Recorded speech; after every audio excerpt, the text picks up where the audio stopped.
성경이 말하는 종말에는 두 가지의 의미가 있습니다. 하나는 심판의 종말이죠.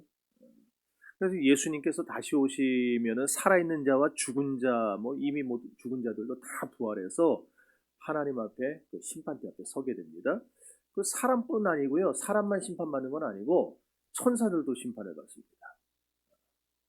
이거는요 죄의 심판이에요, 성격이. 그래서 불신자들이 그리고 타락하여 하나님께 반역을 일으켰던 천사들이 자기 행위로 인하여 정죄받고 파멸당하는 그런 심판입니다. 그때는 하늘과 땅도 사라져버리고 모든 이 지구상에 있는 우주에 있는 원소들이 하나님의 진노에 의해 녹아버립니다. 땅과 그 안에 있는 모든 것들 다 불타버립니다. 그런데 이런 심판의 종말 말고 또 하나의 종말의 의미가 있는데 그건 뭐냐? 소망의 종말입니다. 그래서 불신자들에게는요 심판, 파멸 이거 외에는 남는 게 아무것도 없지만 신자들은 다르죠. 우리 신자들에게는 영광스러운 소망이 있습니다. 그게 불신자와 신자의 가장 극명한 차이예요. 오늘 13절은 그래서 이렇게 말합니다. 시작.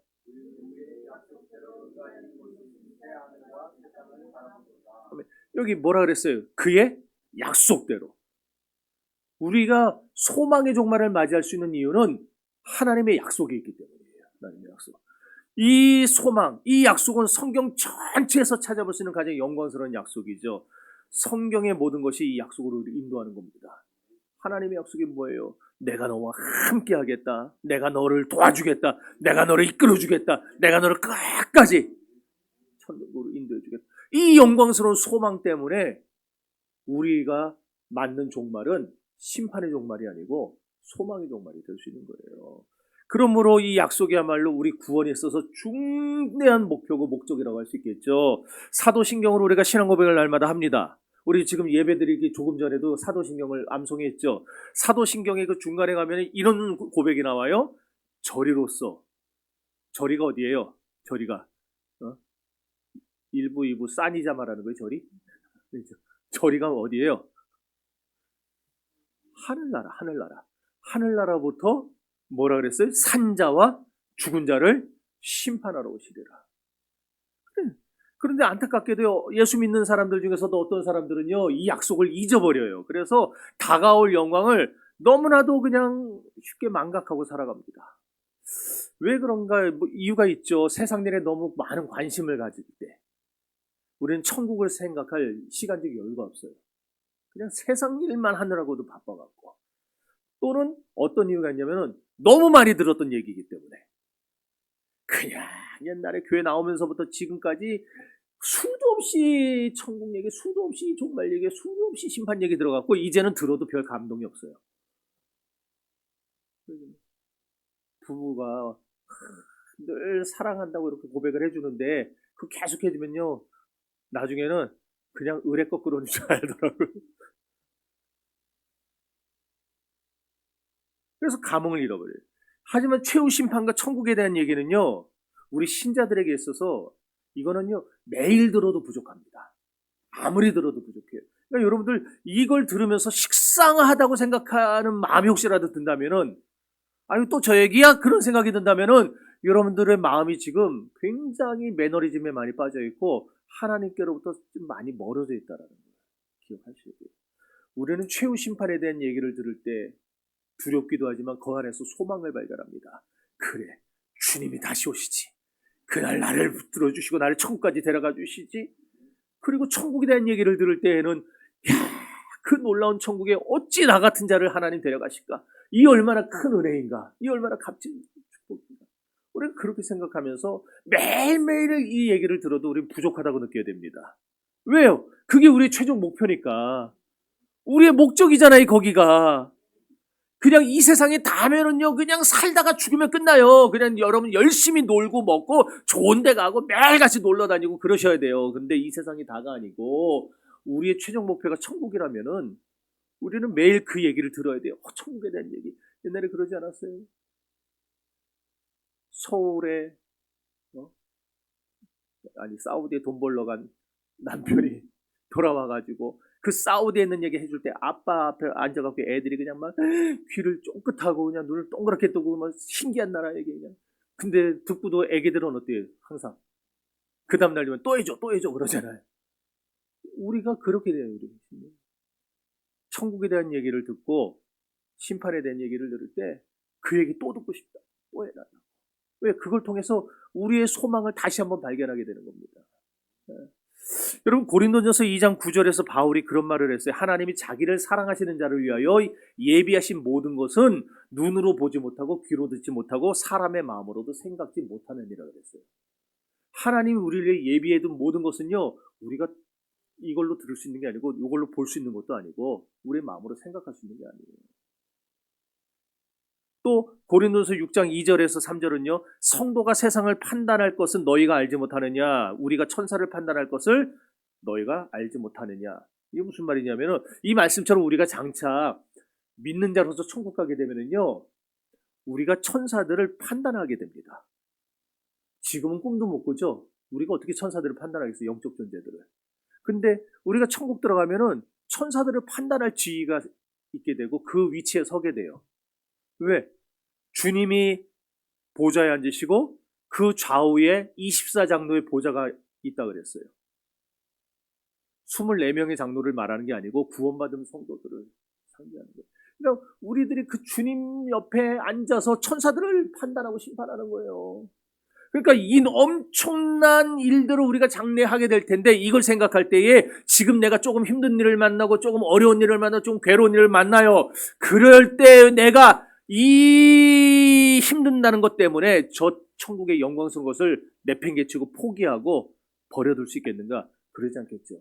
여러분 이제 얼마 안 있으면은 45평짜리 그 최신식 아파트에 들어갈 날을 받아놓은 사람들이 지금 13평짜리 그 허물어지는 빌라에서 북적북적 산다고 해서 내게 저 큰 집이 기다리고 있다는 거 까먹고 여기서 그냥 인생 비관하고 그냥 나는 이러고서 목숨 끊을 사람 있어요?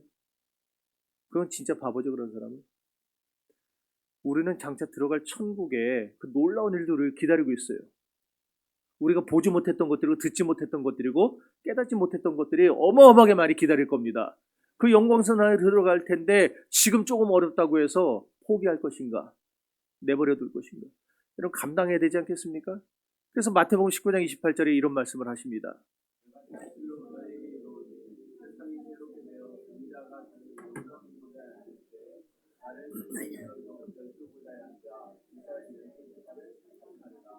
여기 보시면 세상이 새롭게 되어 그랬죠. 지금 우리가 보고 있는 하늘과 땅은 다 소멸하고 새 하늘과 새 땅이 등장하는 이 새로움 후에 우리는 어떻게 되느냐? 예수님의 보좌 옆에 놓인 12보좌에 우리도 앉아서 12지파를 심판하게 되는 겁니다. 그러니 이 약속의 이 영광의 약속을 소망하는 사람이라면 지금의 어려움은 이겨내야 되지 않겠냐 이 얘기예요. 이겨내야 되지. 또 베드로가 사도행전 3장에서 했던 설교, 안진뱅에 했던 설교를 보면 거기에 이렇게 말씀합니다.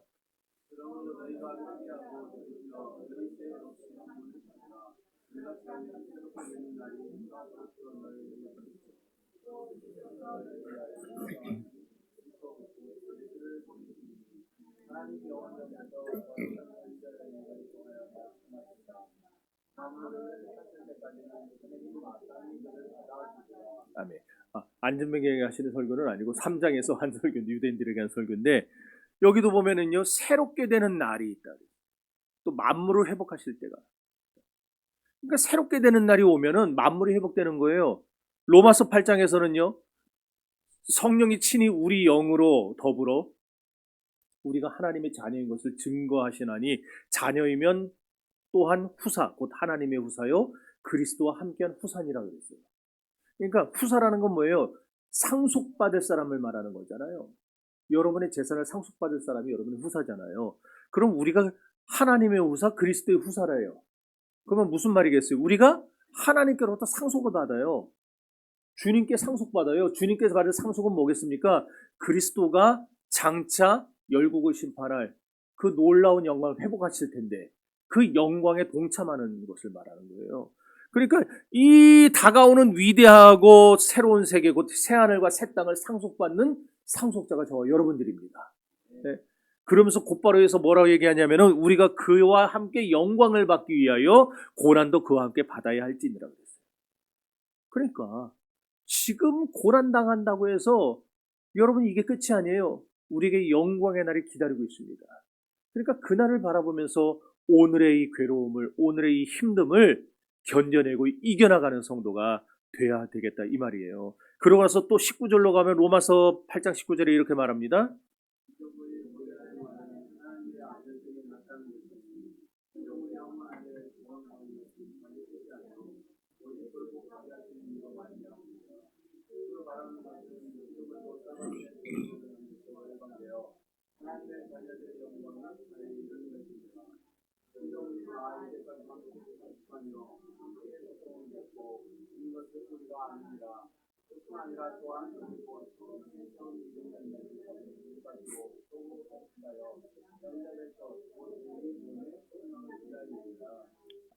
아멘. 하여튼 내용이 길면은 뭐 읽었는지 다 까먹죠, 금방. 끝에 읽을 때쯤 되면은. 여러분, 창세기가 가르쳐 주는 건 뭐예요? 우주 만물의 기원, 창조에 대해서 말을 해주죠. 그럼 요한계시록에서는 뭘 말할까요? 요한계시록에서는 처음 창조는 소멸하고 주님께서 약속하신 새로운 창조가 있을 것을 말해주죠. 또 창세기 그 중간에 지금 베드로와 바울의 말이 나온 건데, 그 베드로와 바울의 말이 뭐예요? 새롭게 되는 거. 그리고 새롭게 된 성도로 인해 믿음이 회복되는 거. 이걸 말해주고 있어요. 그러니까 하나님이 처음 창조하신 세상에 죄가 들어와 오염시키고 타락시킴으로써 하나님은 그리스도를 통해 재창조를 하시기로 마음을 먹으신 겁니다. 그래서 예수 그리스도로 말미암아 이 세상에 죄의 결과가 하나도 남지 않도록 세상을 죄로부터 깨끗하게 만들고 정결하게 만들기로 주님은 작정하셨어요. 더 설명하자면 창세기에서는 하늘의 해와 달과 별이 어떻게 존재하게 됐는가 천지창조에 대한 기사가 나오고, 계시록에서는 새로운 창조, 이 해와 달과 별이 사라집니다.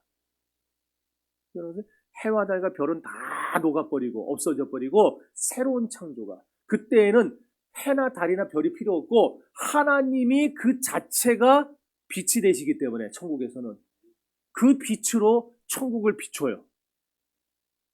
해나 달과 별이 필요 없는 거예요. 또 창세기는 사람이 어떻게 낙원을 잃게 되었는가를 얘기해 주죠. 그런데 계시록에서는 다시 회복될 낙원에 대해서 말을 합니다. 우리가 들어가 거주하게 될 새로운 낙원. 창세기에서는 사람의 타락을 말하고 인류에게 불행함과 비참함과 또 허울을 가져온 사탄이 등장하는데, 그 사탄이 공중의 권세 잡은 자로 등장을 하죠. 강력한 자로. 그런데 계시록에 가면은요, 그 사탄은 어떤 존재입니까? 하나님께 정복당하고, 그리고 파멸당한, 마지막에 무적행에 들어가서 영원토록 거기서 심판받아야 돼. 그런 피조물로 거기에 다시 사탄이 등장하게 됩니다.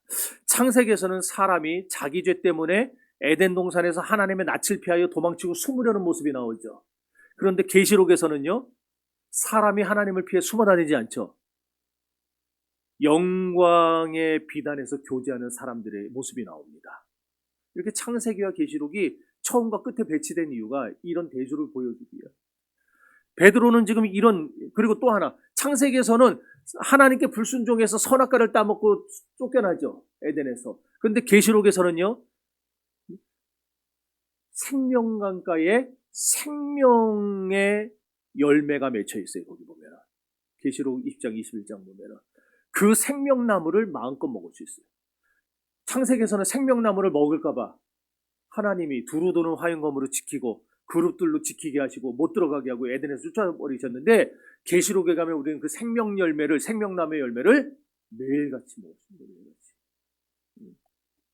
베드로는 지금 이런 위대한 약속을 우리에게 상기시켜주고 있는 거예요. 지금 계속해서 우리가 받을 새로움들이 바로 이런 것이다.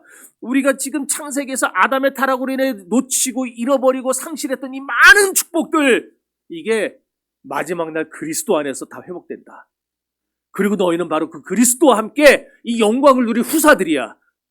바울이 하는 얘기도 그거예요. 우리가 그리스도의 후사로서의 놀라운 영광을 받을 것이야 라고 말하는데, 그러니 계속해서 하는 말이 뭐예요? 너희가 이 나라 들어가기까지 지금 우리가 당하는 이 환난에 경한 것이 장차 우리가 받을 그 축복에 중한 것과 감히 비교가 되겠냐. 그러니까 지금 힘들고 어렵더라도 견뎌내라, 이겨내라, 계속 그 얘기를 하고 있는 거예요. 여러분 우리가 새 창조의 땅으로 들어가면은요, 지금은 상상할 수 없는, 제가 아무리 상상하려도 상상이 안 돼요. 천국 갔다 왔다는 사람들이 책을 쓴 것도 몇 번 읽어봤는데 좀 희한한 말들도 있고, 아무튼 뭐 상상이 안 돼요. 그런데 상상이 안 되는 게 당연하겠죠? 이 상상할 수 없는 영광, 그 놀라운 영광을 우리가 실제적으로 누릴 날이 분명히 올 것입니다. 거기 가면은요, 슬픔도 없어요, 눈물도 없어요, 탄식도 없고, 고통도 없고, 애통도 없고, 비애도 없고, 아무것도 없다고 그랬어요. 그 나라에는 기쁨만 있고, 즐거움만 있고, 찬양만 있다고 그랬어요. 그게 이해가 되냐고요? 여러분들 이해가 되냐고요? 맨날 우리 세상은요, 하루에도 몇 번씩이나 그냥 울었다가 웃었다가 짜증냈다가 화냈다가 하는 세상인데, 그 나라에 가면 그런 거 하나도 없고 기쁨과 즐거움과 희락과 축복만 있다 그러는데 이해가 되냐고요. 근데 분명히 상상은 안 되지만 어쨌든 우리가 믿고 기다리다 보면 그 나라에 들어갈 거라 이 얘기입니다. 자, 그러니까 우리는 그리스도를 위해서 준비된 이 놀라운 광경, 이 놀라운 영광스러운 이 나라에 대해서 어떻게 반응을 하며 살아야 될 것인가.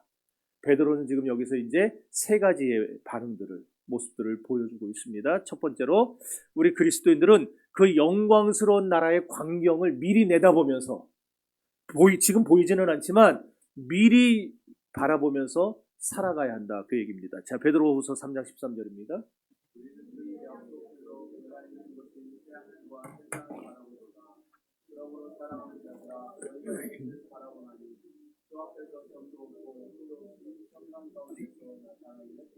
아멘.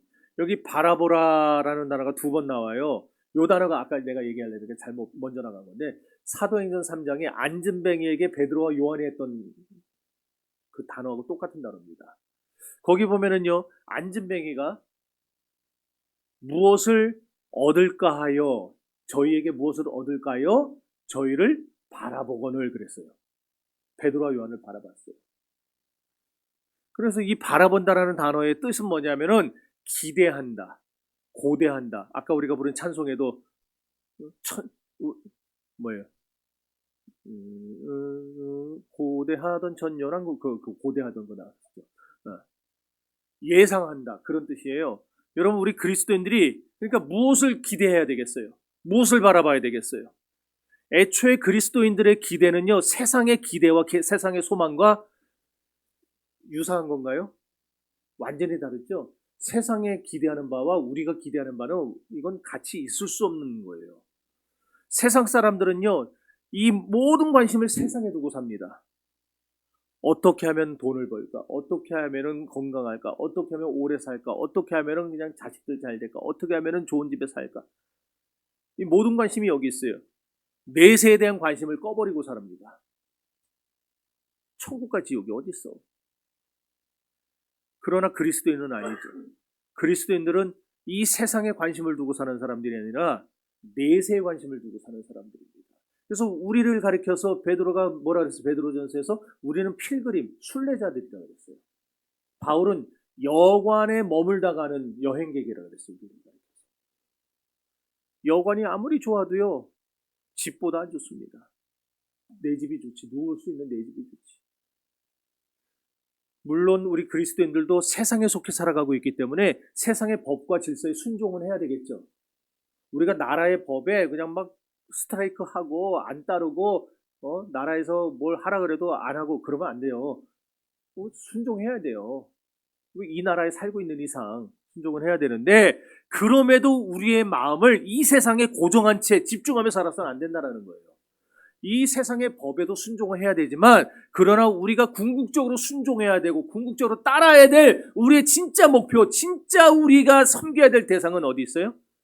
하늘에 계시기 때문에 우리는 이 세상에 관심을 집중하며 살면 안 되고 우리의 관심을 어디다가요? 하늘에다가 고정한 채 살아가야 되는 겁니다. 왜냐하면은요, 우리가 세상에 관심을 집중하고 살아가는 것이야말로 복음을 부정하는 행동이에요. 그리고 그리스도인의 믿음을 부인하는 행동이 되기 때문입니다.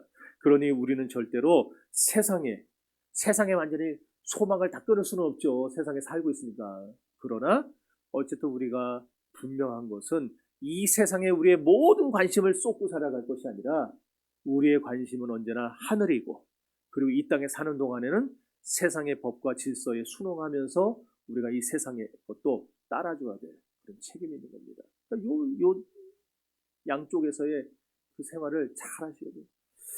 그리스도인에게 있어서 가장 중요하고 위대한 것은요, 다가오는 천국의 영광입니다. 천국의 영광. 그것만 바라보며 사시기 바랍니다. 우리는 새하늘과 새 땅을 바라보며 살아야 합니다. 보이는 것은 잠깐이요, 보이지 않는 것은 영원하다고 했기 때문이에요. 여러분, 그러니 교회를 다니는 사람들 중에 상당수가 그런 사람들이 있어요. 자기가 지금 당하는 어려움에 대해서만 얘기합니다. 어려우니까 어려움에 대해서 얘기하겠지만, 그러나 우리는요, 이 잠깐 당하는 어려움보다 더 많은 비중을 어디에 둬야 된다고요? 저 천국의 생활에 대해서. 그게 초대교회 교인들이 살아갔던 삶의 방식이었어요. 우리 그리스도인들이 현재 어려움을 무시할 수는 없겠지만은, 그러나 거기에 멈춰 있어서는 안 됩니다. 세상의 어려움을 이야기하는 것 이상으로 우리는 늘 새하늘과 새 땅을 이야기해야 됩니다. 우리는 늘 세상에서 어떻게 하면 돈 벌까? 뭐 그것도 얘기해야 되겠죠. 그러나 그거 이상으로 우리는 하나님 나라에 대해서 얘기해야 됩니다. 이것은 그리스도 안에 거하는 성도라면 반드시 해야 될 일이에요. 그렇게 새하늘과 새 땅을 말하며 살 때에 우리가 현재 당하는 어려움도 극복할 수 있는 힘을 하나님께로 받게 되는 겁니다. 두 번째로, 그리스도인은 이것들을 바라봐야 될 뿐만 아니라 그것에 대비해야 돼요. 대비. 자, 3장 11절입니다.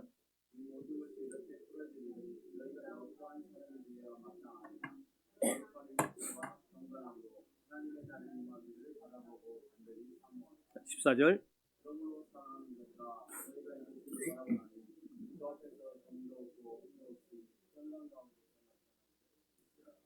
자, 여기서는 주 앞에서 점도 없고 흠도 없이 살라 그랬어요. 조금 아까는 거룩한 행실과 경건함으로 살라 그랬어요. 여러분, 오해하지 마세요. 성경은요, 결코 우리에게 지금 도덕적으로 살아라, 윤리적으로 살아라, 행위를 하면서 살아라, 그 자체로 호소하는 건 아니에요. 그 자체로 호소하는. 성경이 호소하는 것은 우리가 이 복된 소망, 천국을 소망하면서 살아간다면은 천국에 들어가기에 합당한 사람이 되도록 우리가 우리의 삶을 돌아보며 살아야 된다. 그 얘기를 하는 거예요. 아시겠습니까? 그러니까 만약에 제가 바라보는 것이 천국이고 기대하는 것이 천국이라면 우리는 지금 죄악 세상에 속한, 죄악의 영역에 속한 그 죄악된 일들을 계속 할 수가 없을 겁니다. 내가 저기 천국 들어갈 날을 받아놨어요. 뭐 언제 죽을지는 모르겠지만 언젠간 죽을 거 아니에요. 10년이 됐든 30년이 50년이 됐든 언젠간 죽을 거 아니에요. 그럼 그 내게는 지금 기한이 정해져 있는 거예요. 길게 살아봐야, 제가 앞으로 더 살아봐야 50년밖에 더 살겠어요? 100살 조금 넘게까지? 그럼 살아봐야 50년이에요. 그러니까 날 받아놓은 거예요. 이 50년을 살아가는데 내가 천국 백성이 확실하다면은, 내가 천국 백성 확실하다면 그 천국에 들어갈 사람답게 나의 삶을 계속해서 하나님이 기뻐하는 대로 만들어 가려고 하겠지. 반대로 이 세상에 죄악된 것을 더 즐겨하고 거기에 빠져가지고 헷갈려서 헤어나오지도 못한 채 거기에 젖어서 살지는 않을 거란 말이에요. 그렇지 않겠습니까? 성경이 지금 얘기하는 게 이 베드로후서 3장 11절, 12절, 14절에 얘기하는 게 바로 그런 거예요. 점도 없고 흠도 없이 살아라. 이 얘기는요, 주님이 오실 그날이 분명히 정해져 있는데 그날이 오기까지 우리 자신의 삶을 돌아보면서 천국 생활에 합당한 자로 살아가라. 이 얘기를 하는 거예요. 우리가 하나님의 자녀라면 천국 복음을 믿겠죠. 그리고 믿는다면 복된 소망의 날을 준비하며 살아가게 될 것입니다. 이게 바로 베드로가 말하고자 했던 내용이에요. 요한 사도도 요한일서 3장 3절과 베드로서 3장 14절과 똑같은 내용을 합니다. 요한일서 3장 3절에서 읽어봅시다.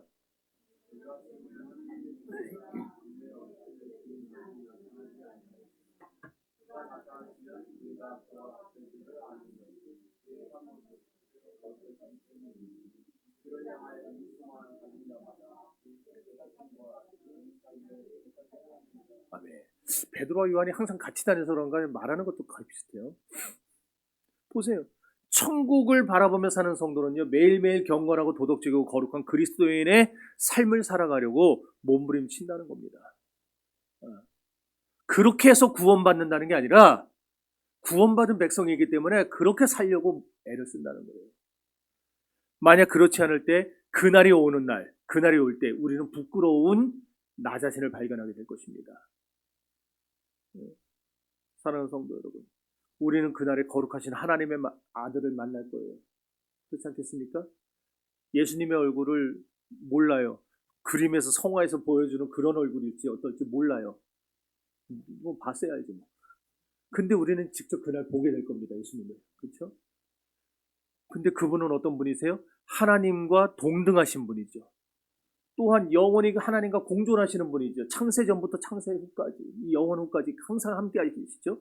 천국에서 영원한 복락을 누리시던 그분이 그곳에서 직접 자기 발로 나오셔서 비천한 인간의 몸을 가지고 성육신 하셨어요. 그러고서 33년 동안 이 세상에 사람들과 함께 계시면서 사람들의 죄를 용서해 주시고 그 죄에서 구원해 내시려고 십자가에 달려 죽어주셨습니다. 그 사랑의 주님을 우리가 그날 보게 될 거라고요. 그러니 그 영광의 주님을 배울 때, 나의 죄를 위해 십자가에 달려 죽으신 그 놀라우신 사랑의 주님을 뵐 때 나 또한 점도 없고 흠도 없는 그런 모습으로 주님 앞에 서야 하지 않겠습니까? 네. 만일 그렇지 않고 우리가 입으로는 그리스도인이라고 하면서도 여전히 세상을 즐기고 이 세상에 몰두하면서 지내다가 어느 날 갑자기 호련히 이 세상의 종말이 올 때 우리가 죽어 천국 간다면 그날 굉장히 많이 부끄러워. 그래서 옛날 부흥사 목사님들은 그렇게 했죠. 천국 가면은요,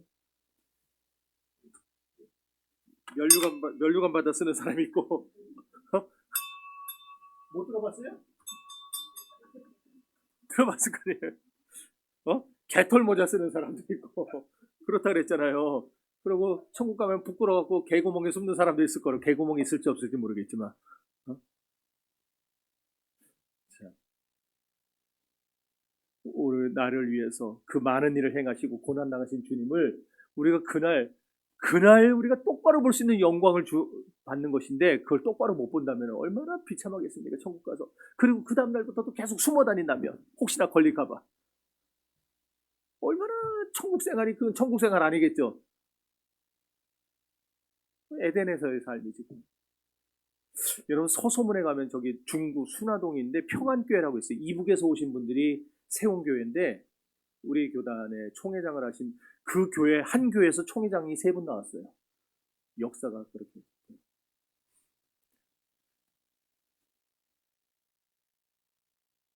2018년이니까 지금부터 7년 전이죠? 7년 전에 이제 그 원로 목사님이셨던 그 이성택 목사님이라는 분이 소천을 하셨어요. 근데 이분은요, 월남 그 6.25가 일어나기 전에 공산당이 북한을 딱 장악을 하고 목사들을 핍박을 했어요. 예수 믿는 사람들 핍박하고. 그러니까 목사들을 자꾸 잡아 죽이니까 이 젊은 분이 젊었거든요. 그러니까 사모님하고 이제 애기들, 이제 그 애들. 근데 사모님이 먼저 빨리 내려가라고. 남한으로 먼저 가라고. 우리도 뒤따라 가겠다고, 정리해서 가겠다고. 목사님이 오늘 잡히면 큰일 난다고 해서 그냥 금방 만날 줄 알고 혼자 월남을 하셨어요. 근데 곧바로 6.25가 터져가지고 꼼짝도 못하고 그러고 나라가 갈라진 지 오랜 세월을 사는 거예요. 아니 20대 때 내려와가지고 30 이제 막 혈기가 왕성한 목사님이 사모님도 안 계시고 애들도 그냥,고 그러니까 주변에서 막 생사를 모르니까, 이미 나라가 달라졌으니까 그 뭐 전에 결혼했던 기록이야 뭐 다 여기서는 신경도 안 쓰고, 주변에서 교인들이 자꾸 좋은 사람 소개시켜 줄 테니까 결혼하시라고 재혼하시라고 한 거예요. 근데 이분이요, 돌아가실 때까지 94세 돌아가셨는데 결혼 안 하셨어요. 재혼을.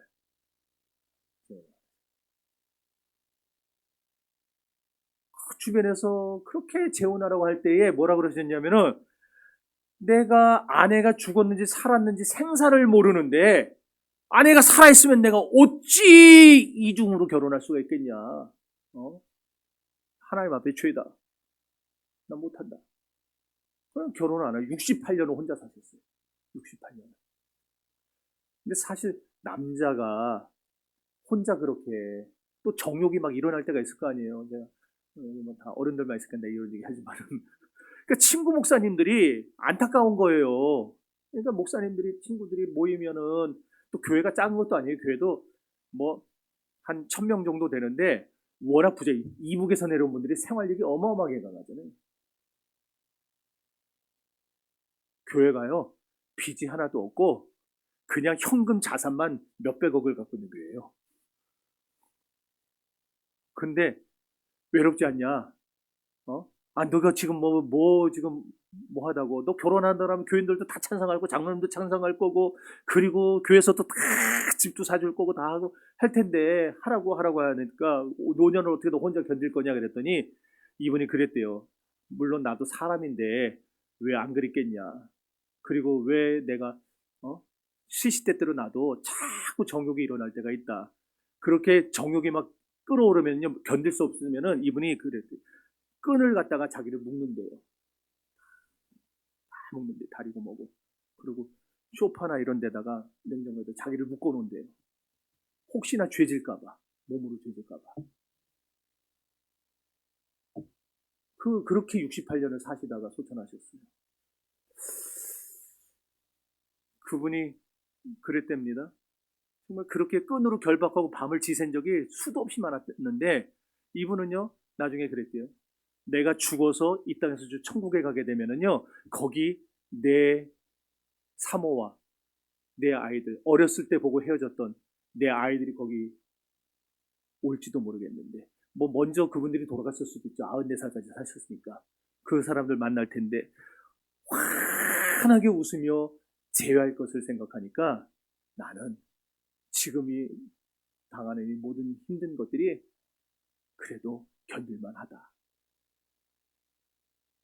거기서 만날 자기 사모님과 아이들 생각하니까 그렇게 마음이 좋대요. 생각해 보세요. 아니 헤어졌던 아내 만나고 자식 만나는데도 그 정도의 그리움과 소망을 가지고 68년을 사셨으면 만약에 우리가 우리의 구세주를 만나는 일에 정말 소망을 가지고 기대감을 가지고 이 세상을 산다면 우리는 이 세상에 목 걸고 살겠습니까? 천국 들어가는 걸 우리의 목을 걸고 살겠습니까? 대답 안 하시는 거예요. 우리도 구세주를 만나는 데 소망으로 준비해야 되지 않겠습니까? 소망으로 그날을 준비하셔야 돼요. 대비하셔야 돼요. 그리고 마지막 셋째로 그날이 오는 것을 간절히 사모해야 됩니다. 읽어봅시다.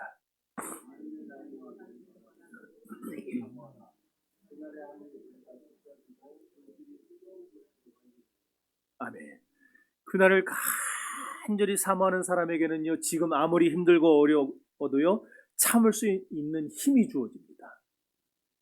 우리가 참으려고 해서 참아지는 게 아니고 인내하려고 해서 인내해지는 게 아니라 하나님이 감당할 힘을 주시는 거예요. 이렇게. 네. 여러분 춘향전 다 읽어보셨죠? 춘향전 보면은 춘향이가요 변사또이가 얼마나 많은 고초를 당합니까? 아시죠? 춘향아 오늘 밤 수청을 들 거냐? 그거 하잖아요. 그 안 하니까 막 그냥 뭐 감옥에다 가두고 여기다 칼 씌우고 그냥 얼마나 괴롭혀요. 그 곤장도 때리고 그 연약한 여자를 그냥 그죠?